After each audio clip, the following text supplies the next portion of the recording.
श्रोता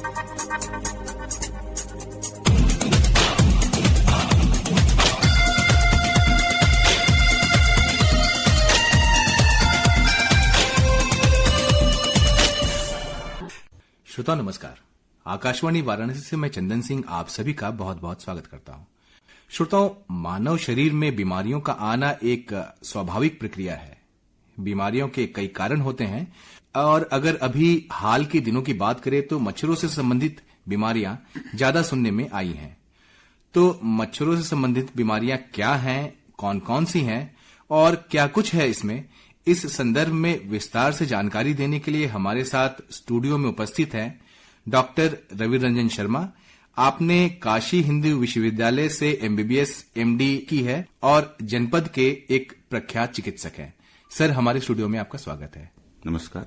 आकाशवाणी के सभी श्रोताओं को मेरा नमस्कार। सबसे पहले हमारे श्रोताओं को आप ये बताएं कि मच्छरों से जनित बीमारियां जो हैं, जो आजकल बहुत सुनने में आ रही हैं, वो कौन कौन सी हैं? जैसे हर साल देखते होंगे मानसून सीजन जब खत्म होता है, जब बारिश हो गई, बारिश के बाद जहां जगह जगह पानी भरना शुरू होता है, तो उन सब पानी के जो स्रोत हैं, जो जमा हुआ पानी का स्रोत है जी, उन सब जगह मच्छर अपना प्रजनन प्रक्रिया शुरू करता है। उसमें मच्छर के लार्वा पैदा होते हैं। वही लार्वा जब बड़ा होते हैं तो वो लोग अपना भूख की शांति के लिए इंसानों को, जानवरों को काट के अपना खून का शोषण करने के लिए मच्छरों सब काटते हैं। उन्हीं सब मच्छरों के काटने से कुछ वायरस हमारे शरीर में प्रवेश कर जाते हैं, जो कि बीमारियों को जन्म देते हैं। इन बीमारियों का एक बृहद समूह है, जिसको मोटी भाषा में कह सकते हैं, कुछ लोग मियादी बुखार बोलते हैं, मौसमी बुखार बोलते हैं। साइंटिफिकली अगर वैज्ञानिक रूप से देखें तो इन बीमारियों का अलग अलग वर्गीकरण है जी। सब हैं मच्छर जनित बीमारियां हैं जी, बट कुछ जो होता है कुछ वायरस के कारण होता है, कुछ जो बोलते हैं प्रोटोजोआ एक अलग तरह का, जैसे वायरस एक प्रकार है जीवाणु का जी, वैसे प्रोटोजोआ भी एक प्रकार है सूक्ष्मजीवी का जी। तो इसमें मुख्यतः देखेंगे तो एक बीमारी होती है मलेरिया जी, वो भी इसी मानसून सीजन में होती है, मच्छरों के काटने से ही होती है जी। बस उसका कारक अलग है, उसका परजीवी अलग है जी, उसको प्लाज्मोडियम बोलते हैं जी।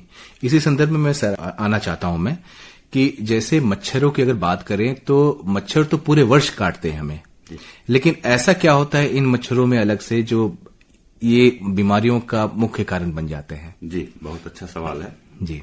मच्छर लगभग पूरे साल सबको काटते हैं जी।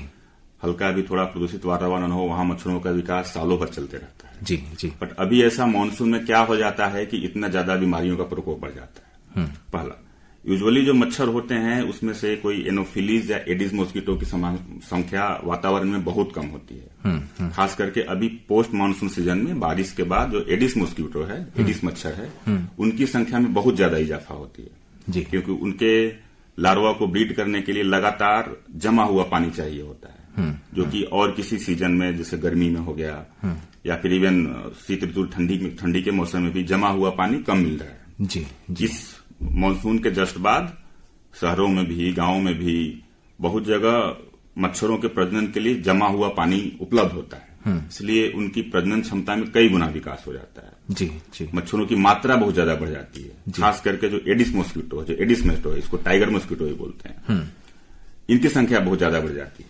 मच्छरों की संख्या ज्यादा होगी तो ज्यादा लोगों को वो लोग काटेंगे, ज्यादा लोग संक्रमित होंगे। ऐसा नहीं है कि ये डेंगू, मलेरिया, चिकनगुनिया सिर्फ इसी मौसम में होता है, सालों भर होता है, बट किसी सोसाइटी में, किसी समाज में एक दो लोगों का हुआ तो पता नहीं चलता। अभी एक तरह से ये एपिडेमिक जैसा हो जाता है इस पार्टिकुलर सीजन में, क्योंकि मच्छरों की संख्या बहुत ज्यादा बढ़ गई है जी। जितने ज्यादा लार्वा होंगे मच्छर उतने ज्यादा शरीर उड़ेंगे काटने के लिए, इसलिए लगभग हर दूसरा व्यक्ति इस सीजन में इन मच्छरों के काटने से ग्रसित हो जाता है, इफेक्टेड हो जाता है, बीमार पड़ जाता है जी। अच्छा, मैं यहाँ पे सर मैं जानना चाहूंगा कि आप हमारे श्रोताओं को बता दें कि मुख्यतः कौन कौन सी बीमारियां हैं मच्छरों के द्वारा अभी जो प्रचलन में है, अभी जो अभी वातावरण में है, और साथ ही उनके पीछे का जो कारण है, जो परजीवी हैं उन मच्छरों में, उनके बारे में थोड़ा बता दें जी। जैसा कि मैंने शुरुआत में ही बताया था, मच्छर जनित बीमारियां लगभग सब मियादी बुखार के नाम से जानी जाती हैं, मौसमी बुखार के नाम से जाती है। अगर जो इसमें सूक्ष्मजीवी, जो कारक सूक्ष्मजीवी हैं, उसको मुख्यतः दो वर्गों में हम लोग बांट सकते हैं। एक जो परजीवी बोलते हैं, उसमें मेनली है, मुख्यतः रूप से जो मलेरिया कारक परजीवी है उसको प्लाज्मोडियम बोलते हैं जी। ये भी कई तरह के होते हैं, तो मोटा मोटी बता सकते हैं जी। 2 तरह के प्लाज्मोडियम होते हैं जो हम लोग को इफेक्ट करते हैं। प्लाज्मोडियम वाइवेक्स बोलते हैं, फैल्सीपोरम बोलते हैं। मुख्यतः इन्हीं दोनों से हमारे समाज में जो बीमारी होती है उसको मलेरिया बोलते हैं जी। एक बार मैं दोबारा बताना चाहूंगा कि मलेरिया सिर्फ इसी सीजन में, इसी मौसम में नहीं होता, ये सालों भर होता है। पर इस समय जो एनोफिलीज मॉस्किटो है, जैसे बताया कोई भी मच्छर का इस समय मात्रा बढ़ जाएगा तो उसमें एनोफिलीज का भी बढ़ेगा जी। तो ये जो होता है एनोफिलीज, मादा फीमेल एनोफिलीज मॉस्किटो के काटने से होता है, क्योंकि फीमेल मादा एनोफिलीज को प्रजनन के लिए, अपने अंडे के लिए ह्यूमन ब्लड की या फिर एनिमल ब्लड की जरूरत पड़ती है, तभी उनके बच्चे या अंडे विकास कर पाते हैं जी। तो उनकी संख्या बढ़ी है तो ज्यादा लोगों को काटेंगे। तो एक हुआ मुख्यतः जिससे कि मलेरिया की बीमारी होती है जी। अब हम लोग दूसरे प्रकार में आते हैं। दूसरे प्रकार में मुख्यतः विषाणु जनित बीमारियां होती है, उसको वायरस बोलते हैं। इसमें जो सबसे खतरनाक बोल सकते हैं, खतरनाक इसलिए क्योंकि इस बीमारी में कॉम्प्लिकेशंस की संभावना ज्यादा होती है, कॉम्प्लिकेशन ज्यादा देखा जाता है, जिसमें कि डेंगू है, जो कि वातावरण में या समाज में कई भय पैदा करता है, किसी को डेंगू हो गया तो वो भय इसलिए भी जायज है कि अगर डेंगू में समय पर इलाज नहीं हुआ या फिर कुछ लापरवाही हुई या फिर किसी को पहले से बीमारी से ग्रसित है तो उसमें कुछ कॉम्प्लिकेशंस देखे जाते हैं जो कि कई बार जानलेवा भी साबित हो जाते हैं, भयावह रूप ले सकता है जी।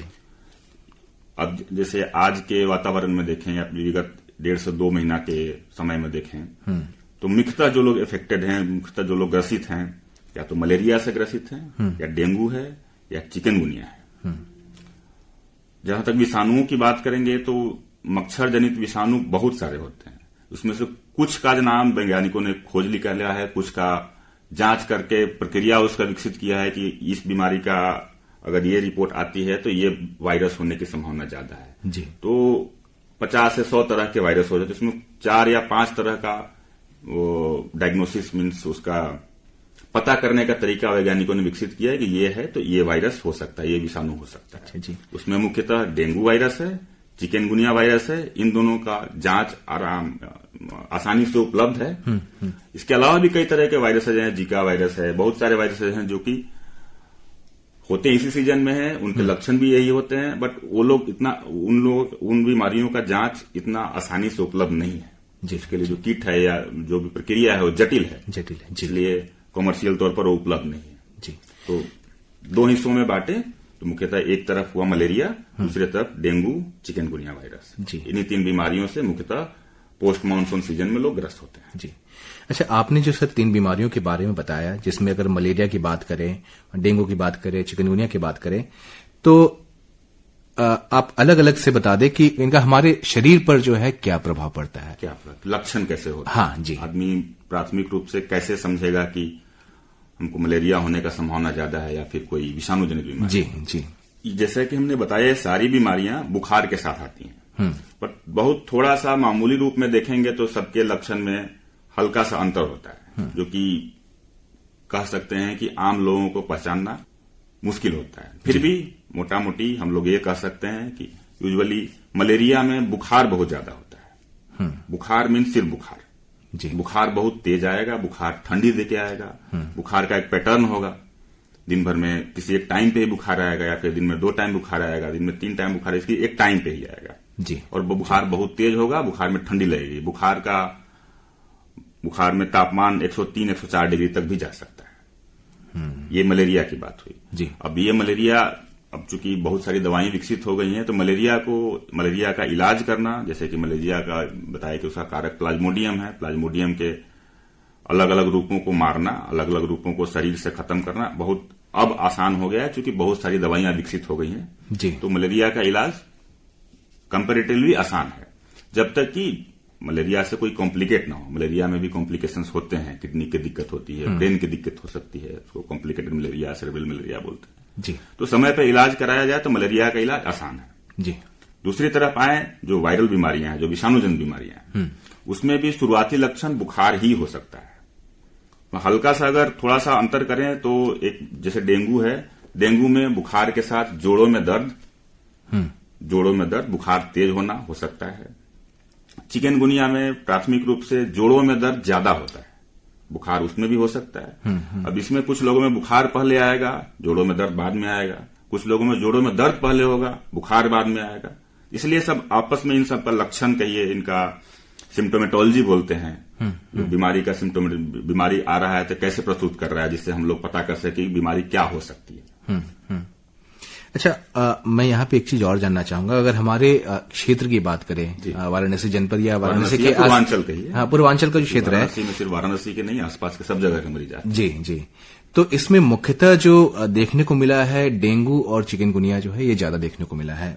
तो मैं यहाँ पे जानना चाहूंगा कि आप हमारे श्रोताओं को बताएं इसके बारे में कि जो डेंगू है, इसमें किस तरह की कॉम्प्लिकेशंस आती हैं, क्या समस्याएं जो बढ़ती हैं वो कितना विकराल रूप ले सकती हैं, इसके बारे में बताएं। जी, ये सवाल जिसको भी बीमारी का पता चलता है कि हमको डेंगू है, तो डर इसलिए बनता है कि डेंगू के बारे में समाज में कुछ कथन, कुछ प्रथाएं प्रचलित हैं कि डेंगू में प्लेटलेट कम होता है। जी, जो कि सही बात है। डेंगू क्या, किसी भी वायरस की बीमारी में प्लेटलेट कम हो सकता है। वायरस कह लीजिए, किसी भी इन्फेक्शन में प्लेटलेट कम हो सकता है। कोई भी विषाणु जनित, कुछ जीवाणु जनित बीमारियों में भी प्लेटलेट कम हो सकता है। पर यह देखा गया है कि जो विषाणु जनित बीमारियां हैं, जो वायरल बीमारियां हैं, उसमें प्लेटलेट कम होने की मात्रा थोड़ी तेजी से होती है और ज्यादा हद तक होती है। जी। अब डेंगू में कुछ केसेज में क्या होता है कि प्लेटलेट की मात्रा बहुत ज्यादा कम हो जाती है, जो कि कुछ कॉम्प्लिकेशंस कर सकते हैं। एक चीज और है, मिथ है, जो बोलते हैं कि प्लेटलेट कम होने से कमजोरी होती है। बहुत लोगों का हमारे पास आते हैं। यहाँ पे मैं आपको रोकना चाहूंगा। मैं, आपने बताया प्लेटलेट्स के बारे में, थोड़ा बता दें हमारे श्रोताओं को, प्लेटलेट्स आखिर है क्या और इसका हमारे शरीर में क्या प्रयोग है। जी जी जी। प्लेटलेट हमारे ब्लड का, हमारे रुधिर का एक पार्ट है। हमारे रुधिर में 2-3 कणिकाएं होती हैं, बहुत सारे तरल पदार्थ होते हैं, बहुत सारे प्रोटीन्स होते हैं। कणिकाओं का अलग अलग काम है। जैसे रेड ब्लड सेल्स बोलते हैं, लाल रक्त कोशिकाएं, उनका काम शरीर में सब जगह ऑक्सीजन पहुंचाना है। व्हाइट ब्लड सेल्स बोलते हैं, श्वेत रक्त कणिकाएं, उनका काम शरीर में इन्फेक्शन लड़ना है। इसके अलावा तीसरा आता है प्लेटलेट्स। आरबीसी और डब्ल्यूबीसी की तुलना में प्लेटलेट्स का साइज बहुत कम, छोटा होता है। उनकी आयु बहुत कम होती है। शरीर में प्लेटलेट्स की आयु 7 दिन होती है, जबकि रेड ब्लड सेल्स 120 दिन तक, 4 महीने तक रह सकते हैं। तो प्लेटलेट का काम सिर्फ एक ही है, शरीर में खून को कहीं कटे, कहीं कुछ ब्लीडिंग की संभावना हो, वहां जाके खून का थक्का बनाना, ताकि कहीं से हमारा ब्लड लॉस होने का संभावना, प्लेटलेट जाके उसको रोक देता है। जी, ठीक जी। ये काम करने के लिए प्लेटलेट की मात्रा समुचित होनी चाहिए, ताकि प्लेटलेट अपना काम प्रभावी ढंग से कर सके। इसके अलावा भी ब्लड में कई तरह की कणिकाएं होती हैं, बट ये 3 कणिकाएं हैं जो ज्यादा इंपॉर्टेंट है, जो कि शरीर के ज्यादा प्रभावी काम करते हैं। अब आते हैं डेंगू पर। जी हाँ, यहां मैं ये कहना चाहूंगा कि प्लेटलेट का सिर्फ और सिर्फ एक ही काम है, शरीर में रक्त स्राव को रोकना। इसके अलावा प्लेटलेट का कोई काम नहीं है। इसके अलावा प्लेटलेट की कुछ भूमिका है, बट इससे कमजोरी या फिर शारीरिक विकास, इससे हमसे कोई लेना देना नहीं है। ठीक जी। जो समाज में मिथ है, जो इसमें इससे पहले मैं इस पे चर्चा कर रहा था जी, कि सर प्लेटलेट कम है तो हमको कमजोरी लग रही है। ऐसा कुछ नहीं है। प्लेटलेट कम होने से कमजोरी, हाँ, रेड ब्लड सेल्स कम हो सकते हैं, उससे हीमोग्लोबिन कम हो, तब कमजोरी हो सकता है, प्लेटलेट से नहीं होता। और प्लेटलेट की मात्रा हर शरीर में अलग अलग होती है। जैसे इंसान है, हर शरीर का रंग का अलग अलग वेरिएशन है। कोई गोरा है, कोई कम गोरा है, कोई काला है, कोई कम काला है।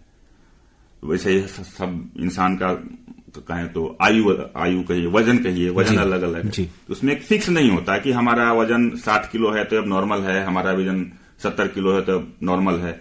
ये अपने लंबाई के हिसाब से है, अपने ज्योग्राफिक क्षेत्र के हिसाब से। वैसे ही प्लेटलेट है, एक लगभग रेंज दिया जाता है कि नॉर्मल बोलेंगे कब, जब 1.5 लाख से 4.5 लाख या 1.5 लाख से 5 लाख के बीच में हो, जो कि बहुत बृहद रेंज है। जी जी। 1.5 से 4, 3 लाख का मार्जिन है जी। ये लगभग नॉर्मल रेंज में आया था, जितना प्लेटलेट शरीर में होना चाहिए। शरीर की जो ब्लीडिंग वाली, जो बताया कि खून का थक्का, खून रोकने वाली जो उनका फंक्शन है जी, वो इफिशियंसी से कर सकें। जी। डेंगू में क्या होता है कि डेंगू या फिर जो विषाणु जनित बीमारियां हैं, इसमें प्लेटलेट्स कम होते हैं, क्योंकि प्लेटलेट एक, जब भी शरीर में इन्फेक्शन होता है तो प्लेटलेट का रोल होता है जाके इन्फेक्शन के साथ वो लोग, जैसे डब्ल्यूबी से लड़ते हैं, उसमें प्लेटलेट का भी कुछ सहयोग रहता है। ठीक जी। और कुछ वायरस बीमारी के कारण क्या होता है कि प्लेटलेट बनने की प्रक्रिया कम होती है। इसको थ्रोम्बोसाइटोपिनिया बोलते हैं। प्लेटलेट बनता भी कम है, ऊपर से प्लेटलेट टूटता भी है जी। तो प्लेटलेट टूटने और प्लेटलेट कम बनने के कारण प्लेटलेट की संख्या देखेंगे तो खून में कम हो जाती है जी। अब इसमें जो मिथ है वो मैं मिथ बस्ट करना चाहूंगा। प्लेटलेट 1 लाख से कम हो गया, कोई दिक्कत नहीं, ठीक, क्योंकि हमारे शरीर में इतना रेंज दिया जाता है, इतना जो जितना जरूरत है उससे ज्यादा शरीर में दिया जाता है। एक छोटा सा उदाहरण दे सकते हैं कि 1 किडनी से भी आदमी का काम चल सकता है जिंदगी भर, कोई दिक्कत, लेकिन 2 किडनी दी गई है बैकअप के लिए। वैसे प्लेटलेट की मात्रा बहुत ज्यादा दी होती है कि थोड़ा बहुत कम हुई हो तो भी शरीर में कोई उसकी कार्यप्रणाली कोई अंतर न पड़े जी जी। ठीक, तो वायरल बीमारी हुआ है उसमें प्लेटलेट कम होगा, ये प्रक्रिया है उसकी। अब यह है कि कब हमको डॉक्टर के पास जाना है, कब थोड़ा परेशानी की, कब कॉम्प्लिकेशन के चांस ज्यादा है, ये जानना ज्यादा जरूरी जी। तो प्लेटलेट 1 लाख से कम हो कोई दिक्कत नहीं, 50,000 तक हो कोई दिक्कत नहीं। एकदम वैज्ञानिक तरीके से देखेंगे, जो कि हम लोग प्रैक्टिस करते हैं, कहा जाता है कि 20,000 से नीचे अगर प्लेटलेट कम हो तब थोड़ा परेशान होने की जरूरत है, तब चिंता का वजह बन सकता है, क्योंकि प्लेटलेट कम होगा तो ब्लीडिंग का रिस्क बनेगा जी। 20,000 से कम हो इसमें भी घबराने की जरूरत नहीं है, किसी डॉक्टर के संपर्क में रहें। अगर प्लेटलेट 10,000 से कम हो तब तो प्लेटलेट चढ़ाना पड़ता है हमको जी। 10 से 20 में हम लोग वेट एंड वॉच कर सकते हैं, क्योंकि देखा जाता है कि तीसरे, चौथे, 5वें दिन से प्लेटलेट कम होने के बाद अपने आप बढ़ने पड़ जाता है, बिना कोई दवा दिए भी। किसी को विषाणु जनित बीमारी हो, प्लेटलेट कम होगा and within a week के एंड तक, चौथे 5वें दिन तक प्लेटलेट अपने आप बढ़ने लगता है जी। तो जो बीच वाला 2 दिन 3 दिन का समय है जो प्लेटलेट कम हो रहा होता है, अधिकतर लोग उसी समय डर जाते हैं कि प्लेटलेट मेरा टूट रहा है। ठीक है, टूटेगा, बीमारी का पार्ट है। मलेरिया है तो बुखार आएगा, अब डेंगू हुआ है तो प्लेटलेट थोड़ा टूटेगा, बट उसमें कब जरूरत है हमको कुछ करने की, प्लेटलेट चढ़ाने की, उसका क्राइटेरिया डिफाइंड है, बहुत डिफाइंड है जी। कि 10,000 से नीचे अगर हो तब तो आपको चढ़ाना ही है। 10 से 20 के बीच में हो, अगर कहीं ब्लीड कर रहा है, नाक से, मुंह से, ब्रश करते समय, पेशाब में, लैट्रिन में कहीं से ब्लीडिंग होने लगी, तब आपको प्लेटलेट चढ़ाना है। 20,000 से ऊपर हो तो यूजुअली ब्लीड नहीं करता जी। कुछ लोगों में 10 से 20 के बीच में ब्लीड कर जाता है, उन्हें रक्तस्राव हो सकता है, तो उनको चढ़ाने की जरूरत है जी। 20 से 30 में भी यही है, अगर कहीं से रक्तस्राव हो रहा है, जैसे कुछ लोग हैं कि पहले से कुछ ऐसी बीमारी से पीड़ित है जिसमें रक्तस्राव की संभावना ज्यादा है, तो 20 से 30 के बीच में भी अगर कहीं रक्तस्राव की संभावना बनती है तो हम लोग प्लेटलेट चढ़ा सकते हैं जी।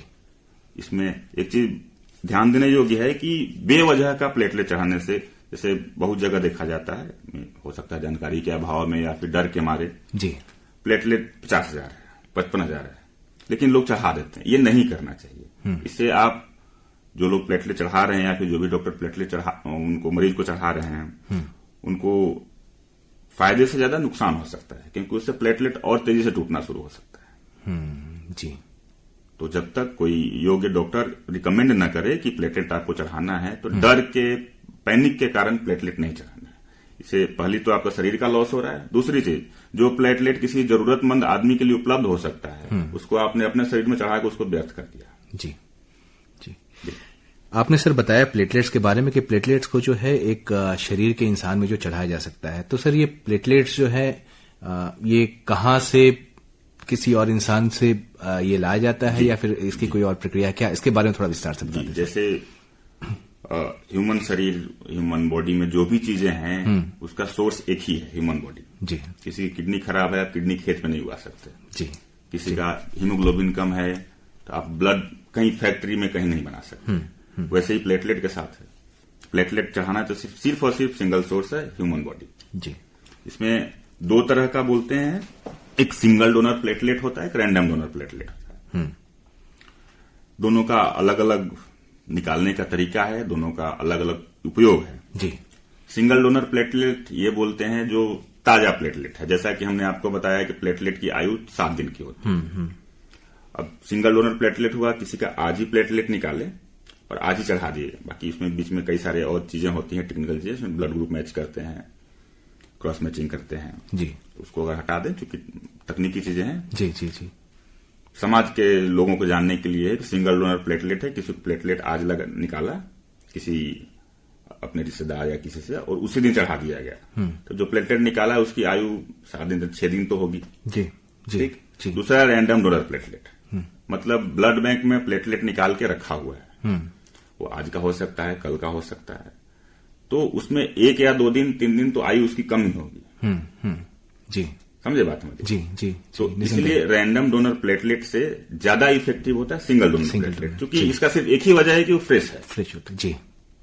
इसका एक ऐसे करते भाई, मछली खाने वाले लोगों को तालाब से आज निकाल के मछली रखें और 3 दिन पहले का मछली रखें, तो ऑब्वियसली आज वाली मछली ज्यादा फ्रेश होगी, उसका स्वाद ज्यादा होगा जी, उसकी इफिशियंसी ज्यादा होगी। वैसे ही सिंगल डोनर प्लेटलेट ताजा निकाला हुआ है, उसका लाइफ ज्यादा होगा, तो प्लेटलेट को बढ़ाने में उसका सहयोग ज्यादा होगा जी। तो अगर सिंगल डोनर प्लेटलेट है, यूजुअली बोलते हैं कि 8 से 9 हजार तक प्लेटलेट चढ़ाया, एक पैकेट से 8 से 9 हजार प्लेटलेट बढ़ सकता है। जाहिर सी बात है, रैंडम डोनर प्लेटलेट जो पहले से निकाल के रखा हुआ उसमें उतना नहीं बढ़ेगा जी। तो ये हुआ प्लेटलेट के प्रकार, कौन सा प्लेटलेट चढ़ा सकते हैं। जी जी जी।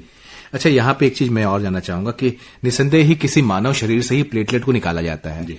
अगर अभी हम बात करें अपने जनपद की, तो जिस तरह से ये महामारी के तौर पे फैली हुई है, कई लोग प्लेटलेट डोनेट करने से डर रहे हैं कि उनको ये लगता है कि प्लेटलेट जो है अगर मैं डोनेट कर दूंगा और अगर किसी और को दे दूंगा और मैं अगर बीमारी से ग्रसित हो जाता हूं तो फिर मुझे नुकसान हो सकता है। तो इस संदर्भ में मैं आपके सर मंतव्य जानना चाहूंगा। इसकी कुछ वजह है, जो एक चीज मैंने शुरू में ही रेखांकित किया था कि लोग बोलते हैं कि प्लेटलेट कम है तो हमको कमजोरी आ जाएगी। पहला वजह तो ये है, दिमाग में मिथ है कि हमारे शरीर में 4-5 लाख प्लेटलेट रहेगा तो हम पहलवान रहेंगे, 1 लाख रहेगा तो हम कमजोर हो जाएंगे। इस वजह से लोग नहीं डोनेट करते हैं, जो कि तथ्यहीन बात है, इसमें कोई तथ्य नहीं है जी। दूसरी चीज जो बोल सकते हैं कि कंसर्न वाली, कि हम अगर प्लेटलेट दे देंगे, कल को हमको जरूरत पड़ेगा तो हम कहां से लाएंगे, या फिर हमारे किसी न जानने वाले लोग को दे दिए, पता चला कि हमारे भाई को प्लेटलेट की जरूरत है तो हम उसको नहीं दे पाएंगे। ये ऐसा नहीं है जी। ब्लड डोनेशन में जो आरबीसी, जो ब्लड डोनेट होता है, होल ब्लड बोलते हैं या फिर पैक्ट आरबीसी, अगर आरबीसी या होल ब्लड आप डोनेट करते हैं, होल ब्लड बेसिकली डोनेट करते हैं, आरबीसी अलग से निकाला जाता है जी। अगर आप पूरा ब्लड डोनेट करते हैं तब बोला जाता है कि 3 महीने में एक बार कर सकते हैं जी। ठीक, प्लेटलेट के साथ ऐसा नहीं है, क्योंकि जिसको प्लेटलेट देते हैं तो आपका प्लेटलेट का, ब्लड का बस एक हिस्सा प्लेटलेट निकाल के उनको दे देते हैं, जो कि प्लेटलेट जैसे बताया कि 7 दिन उसको आए तो उतनी जल्दी बन भी जाता है जी।